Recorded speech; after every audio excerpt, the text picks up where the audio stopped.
ปลามากินเด้อ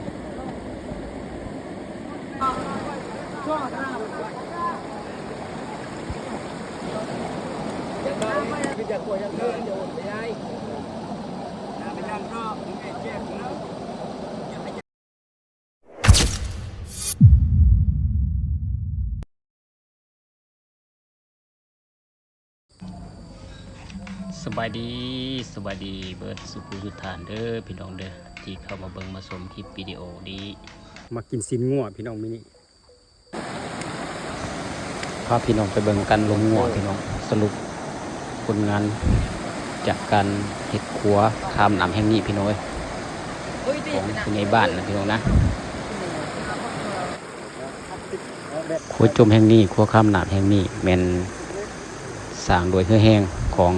พี่น้อง35ครอบครัวอยู่ในคุมบ้านเฮานะพี่น้อง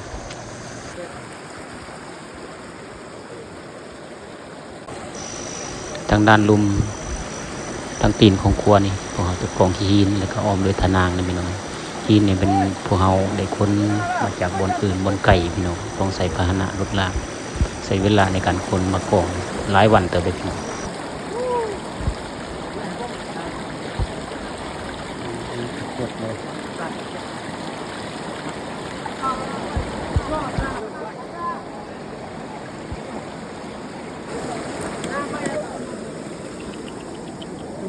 เอาแห่นี่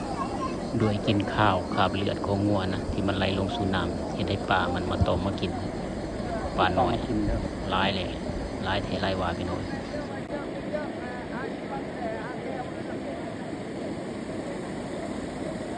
กินคนกินเลย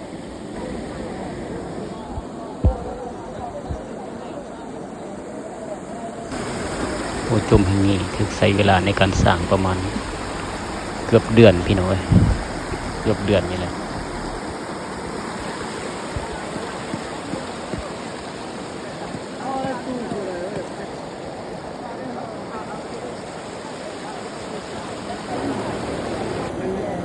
ตาสะอ่อนป่าลายพี่น้องบอกลายเรื่องอะไรน้องพี่น้อง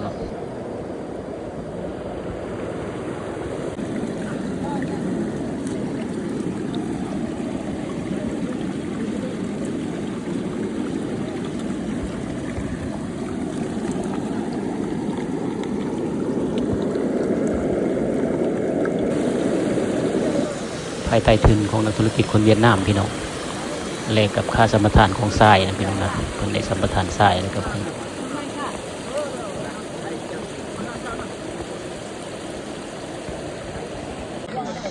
ทางทีมงานได้ฝักหลาบนะพี่น้องเพื่อ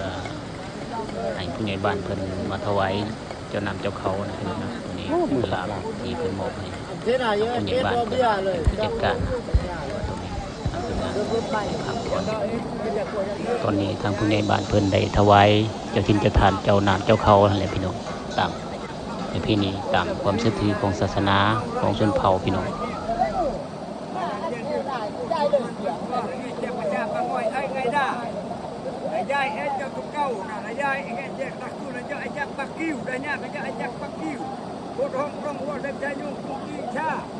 นี่น่าจ้าละให้แง่แจกนะได้เลยน่าเอ้ยน่าเล็บน่าเอาจ้าละให้แง่แจกไปก่อนลงไปแม่จะให้แจกไปจะเอาเราก่อนเสียงตัวเราบื้นนี่เด้อไปหน้าไปได้เราบื้นแง่แจกนะใส่ดุ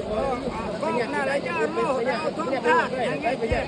มาขยับไปแง่แจกมันไม่น่ะเราว่าพร้อมแน่ใจบริจาคลึกจากในกลุ่มจากในยิงต้องเล่นได้จากปักยูโอ้ลืมในบื้นเป็นไทยเล่ตาดีจะเป็นจับไม่หุ้ยเช็ดน่ากินก็น่าดื้อไปเนี่ยไม่ใช่อัตราการจะยุ่งสุนัขไปว่าต้องอัตราการยุ่งอัตราการจอดต้องนี่ด้วยน่าแล้วก็การยายเอ้ยมาลืมไว้อุ่นยากไอ้จ้าหนึ่งเป็นเรื่องอันเป็นที่เอ๊ะแจ้งจริงมีเรื่องอีอย่างเงี้ยมันไอ้ยี่ได้ยังใจหน่อยหน้าไหลหน้าเป็นเจ้าวันนายลงราพาพระมวยตับบ้าน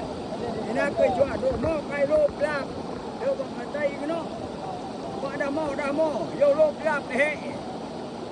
ada yang dah nanti yang ko đôi cả trang sốt lốp bút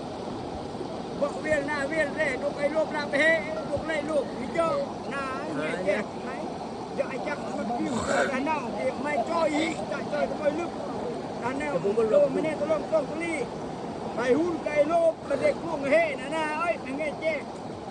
cho em rẻ năng giờ kan cùi hui nằm cái đằng mắc cái lốp đi đục lấy lốp ao vô mông ao vô hó nhúc vô mày nghe chê mày cái da yang sư yang lẹt và yang co và yang đo gì cái chuột dài เอาตัวหน้าเลยขี่ไปหน้าขนาดจะเอาก็เดินดื้อๆเลยแกเอาตัวหน้า cái nào đó đây là sai làm tôi làm ra nó xem cái này là con cái nghe đấy đây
หน้าเลย là na đồ cắt cắt nha nưng mấy chút lông mà này kia ở đây nó มันยังเป็นกิ๊กเล่นdạ dạ